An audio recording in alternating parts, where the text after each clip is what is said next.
You, ladies, are about to receive a piece of paper that proves to the world you are now fit to join the ranks of an elite and tremendously powerful group of game-changing women.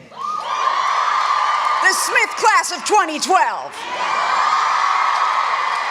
Smith women have transformed cuisine, spearheaded social movements, created great literature, and in the case of my friend Piper, class of 92, even gone to prison. But damn it, when a Smithy goes to prison, she writes a clever and compelling book about it. Just know, the fact that you sit here in a chair assigned to you, with your bright, shiny faces, looking gorgeous in your caps and gowns, just know you're welcome. You've actually done far more than I was able to accomplish back on my college graduation day back in 1982. As a young person, I was a victim of overwhelming angst and free-floating anxiety. I spent a great deal of my time running around like a chicken with its head cut off. This ongoing frenzy caused me to send in my graduation registration without a stamp or a return address. After my 4 mostly unfocused years as a solid C student at Illinois State University, thank you, go Big Red, in the aptly named Normal, Illinois, I sat where you now sit, hoping to God my name would be called and I would receive my diploma. I realized my postal boo-boo just as the envelope left my hand and dropped into the mailbox. And instead of figuring out a way to remedy this, I did what I have always done when I lack forethought and impulse control. I crossed my fingers and I hoped for the best. With my entire family out there in the audience, wearing a cap and gown that I swiped when no one was looking, sitting in a chair that I was sharing with my good friend Jeannie Mahoney, I held my breath and prayed to hear my name. They finished with the L's and were on to the M's when my heart sank. As Jeannie took her diploma from our dean, she whispered in his ear that my name had been left out. Gratefully, he called mine after hers. Of course, he didn't have a diploma for me, but he did shake my hand, and my parents sitting way back were none the wiser. Now, I know that none of you would have been so scattered and focused leading up to this day because you are the Smith College class of 2012. You are exceptional women. If you were not an exceptional woman, you would not be here today. I feel I know quite a bit about Smith women because I married one. I know from living with Laura, class of 91, and loving Laura, class of 91, that the experience of attending this fabulous college is simply transformative. Your lives will take on different paths, but you will always be Smithies. You are women of Smith. You are fiercely independent. You are wickedly smart, trailblazing, uber confident, and shockingly entitled. Like I told you, I live with one of you.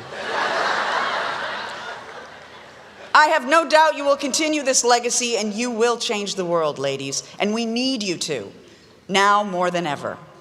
But in this moment, young ladies and Ada Comstocks, on this most auspicious of days, I want you to take a breath and reflect. Don't blow through this day, even if you're overwhelmed with family or maybe you're just a little bit drunk. Take a breath. You have successfully completed a journey at an exceptional institution of learning, and attention must be paid. I'll tell you, if I could do so much of my life over, I would have taken more moments like this to breathe. I would have spent more time focusing on what was right in front of me instead of recoiling from what is because it didn't look or feel exactly as I imagined it. I wouldn't have been forever trying to look around the corner to see what's next, what's next. I'd have taken in the beauty of this moment and greeted everything in my life with a big yes and, which leads me to what I'd like to talk to you about today. And today is all about you, but just a little bit about me. I was born a red-faced, screaming malcontent with sparkling blue eyes and chubby cheeks. Along with this extra helping of angst, I felt alien in a world and in my own body, as I was sure I should have been a boy. I spent most of my youth deeply disappointed so much of the time because nothing ever looked or felt the way I imagined it should. I wanted to ride my bike and have my shirt off all summer. I wanted to play Little League baseball. I didn't want to wear a dress or curl my hair. And I was only happy with a clear blue sky, so you can imagine I'm thrilled today. But I lived in Illinois, where winter goes until May, and spring usually skips us all together. And if a day loomed cloudy, as it usually did in Illinois, my poor mother would fear my lashing out at the weather for having let me down. I took everything so personally. And I lived my life this way for about 27 years until my life stepped in with a huge lesson that I was just aware enough to notice. Now, at the time, I fancied myself a serious actress. Sketch comedy was not at all on my radar. In fact, it was a bit beneath me. And out of left field, I was hired for the Second City. And for those of you who don't know, the Second City is a Chicago institution. Yes, the improvisational breeding ground where the likes of Tina Fey, Amy Poehler, Rachel Dratch, Nia Vardalos, along with some guys you might recognize, it's where they got their start. So there I was, a very tightly wound young woman, obsessed with process and rules, fresh out of grad school. I was a classically trained pain in the ass, frankly.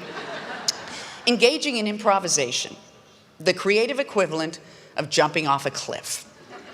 An art where there are no rules, save one, and that rule is called yes and.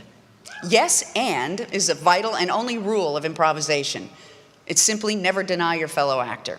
You should be willing and able to accept whatever he throws at you.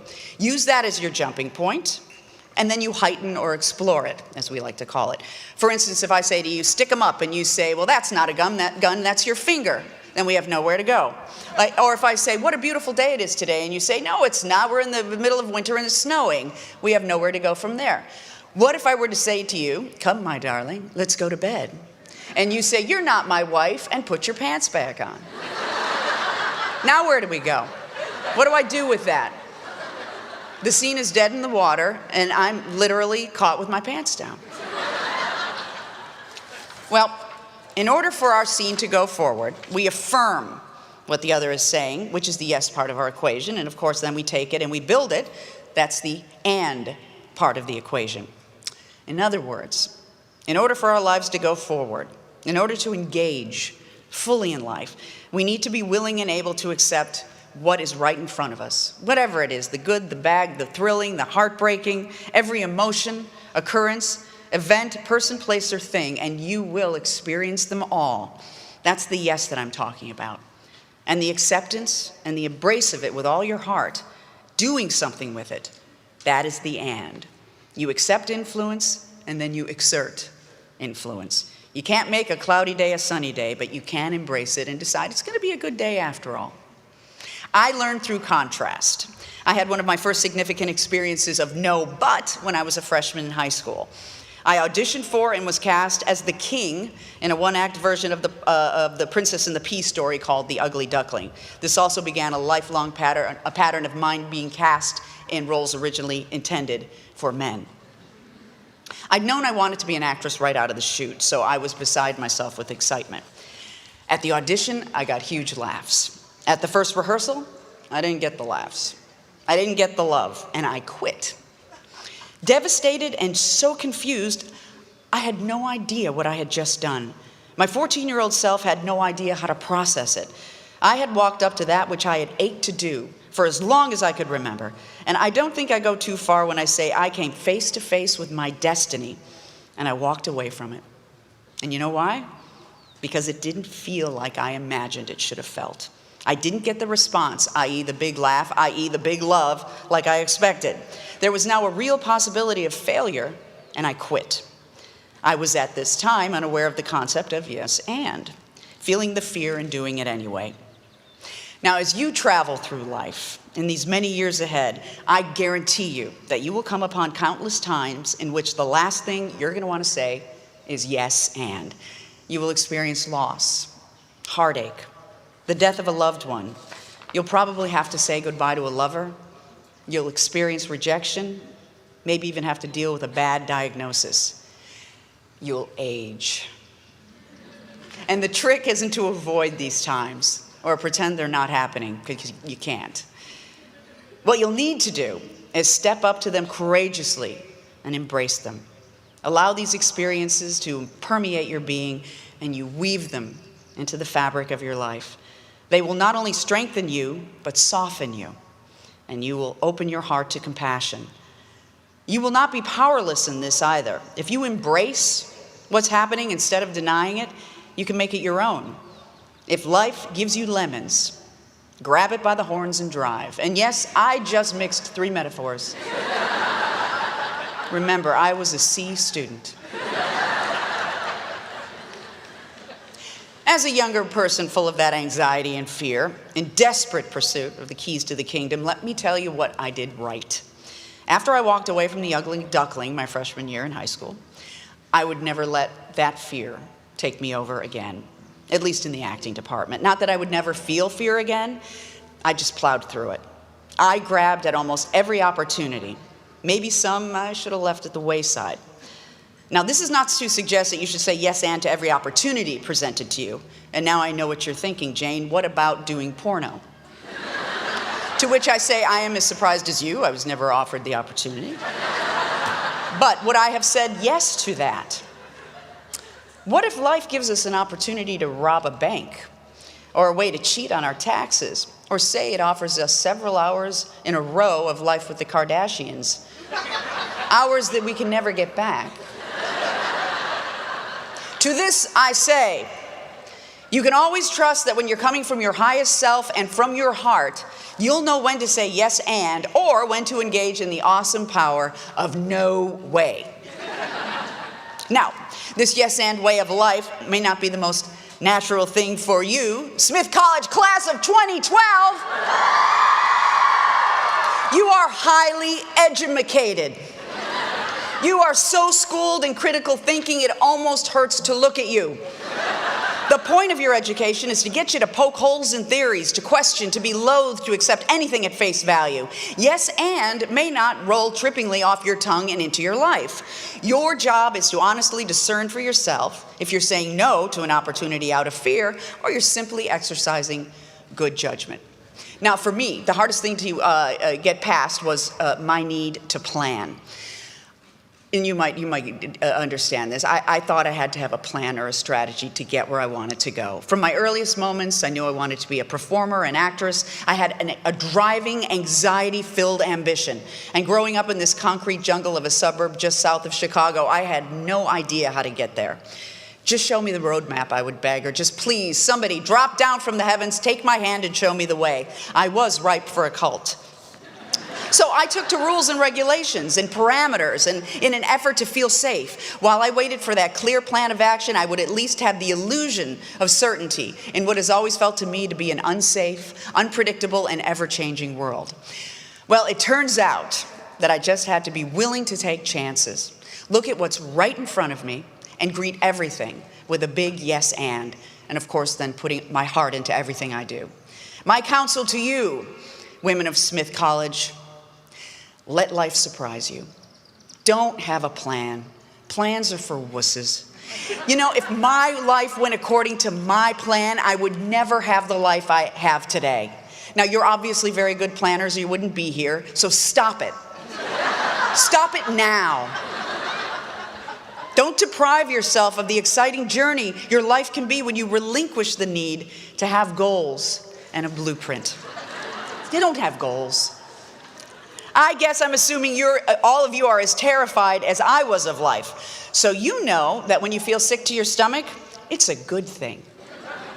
It signals opportunity for big growth ahead. Something's coming, something's good. So don't ignore the nausea, step up to it.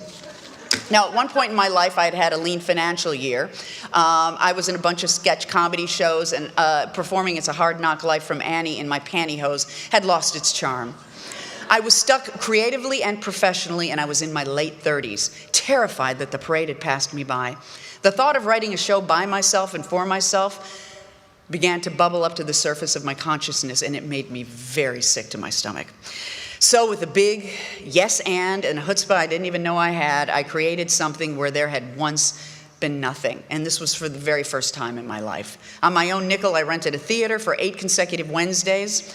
I wrote monologues for characters I had accessed from the deepest recesses of my psyche. And I created a 1-hour romp, which I performed literally stinking of fear, and at moments terrified, and others simply elated. I was never more proud of myself, and it blew wide open the doors of my self-confidence. I emerged, in my humble opinion, an artist and a changed woman. I was now one poised for and deserving of the next level. And I met Christopher Guest shortly thereafter. I was cast in Best in Show. Thank you. I was 40 years old, but I was finally in the game, and I never could have planned this.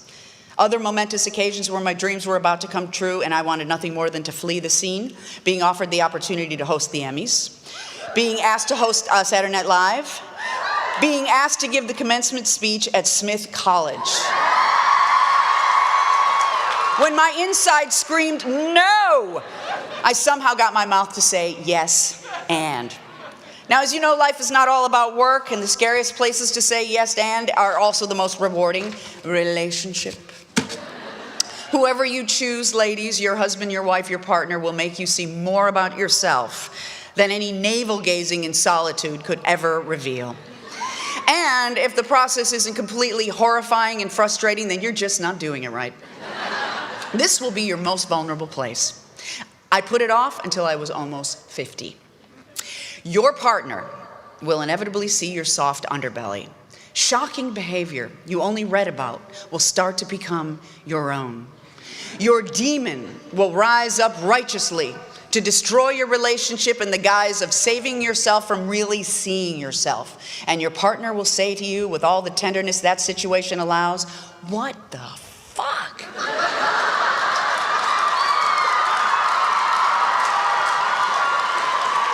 You'll want to break up with yourself. Don't be afraid of this horrible version of yourself. Face it, embrace it, coddle it, write it a poem. Maybe it just needs a hug. Shine the light of day on this part of you. Unclaimed and unacknowledged, it's got the power, and its darkest forces will have you enslaved. Accept its influence. Mine it for its gold. Yep, sometimes saying yes and is going to take everything you've got. But the payoff, trusting in love, is just incredible. The day after I met my wife, I met my daughter. And I don't really like kids, I'm a dog person. I couldn't have designed a better kid for me, though. She's witty, she's wise beyond her years, she has a huge heart and such patience with the frailties of human nature that I don't mean to make her sound like the Dalai Lama, but she is exceptional. One day you will meet your child. You may give birth to her, you may adopt her, she may just wander over, or maybe she'll follow you home. And we do meet them, because they're born who they are. We don't make them, we welcome them. Nothing like knowing they're watching you will make you want to be your best self. Hayden was 7 when I met her, she's 10 now, in 8 years we hope to be dropping her off right here.